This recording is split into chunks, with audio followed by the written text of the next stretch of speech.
มีคนขิวหมู่ข่อยมีคนสร้างหมู่ข่อยขี้เดียดหมู่ข่อยตีหมู่ข่อยขนาดเดียดร้อนอยู่บนใดคนจังหมู่ข่อยสิไปซอยกันยังว่าบ่อยากให้ซอยย่านเป็นหนี้บุญคุณหมู่ข่อยขี้เดียดหมู่ข่อยหลายขี้เดียดว่าหมู่ข่อยนี่กินปลาแดกขี้ล่าขี้เดียดหมู่ข่อยว่าหมู่ข่อยนี่กินมดกินแมงกินนกกินหนูเฮ้ยรูปซั่วตัวดำว่าซั่นขี้เดียดคักข่อยสิรับเอาไว้ดอกเด้อความชั่วเอาไว้นำหมู่ข่อยผู้เดียวนี่ล่ะข่อยสิรับเอาเบิด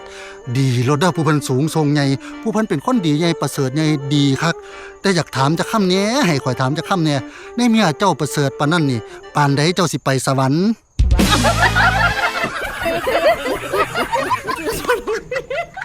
อย่าสิมาเกือกกลัวน้ำเหม็นสาบมนุษย์จังหมู่ข่อยดอกมันบ่ดีโลกมนุษย์นี่มันบ่ดีอย่ามาอยู่เด้อมันเต็มไปด้วยสิ่งโสโครกโสมมดีคักดีแน่ปานนั้นนั่นพากันไปขึ้นสวรรค์จ้า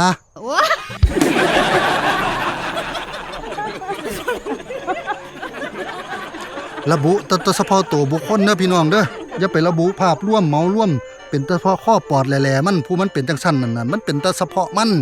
หาลังเที่ยนั่นผู้เป็นพ่อเป็นแม่เขาก็สอนมันดีครูบาอาจารย์เขาก็สอนดีผู้หลักผู้ใหญ่เขาก็สอนบ่ดีเบิดแต่ข้อปอดดีแหล่ๆมันน่ะมันดีคักดีแน่โพดมันบ่อยากอยู่ในโลกนวดมันอยากเป็นผู้สูงทรงเพราะฉะนั้นเฮาจงสนับสนุนให้มันนี่ไปจุติถึงสวรรค์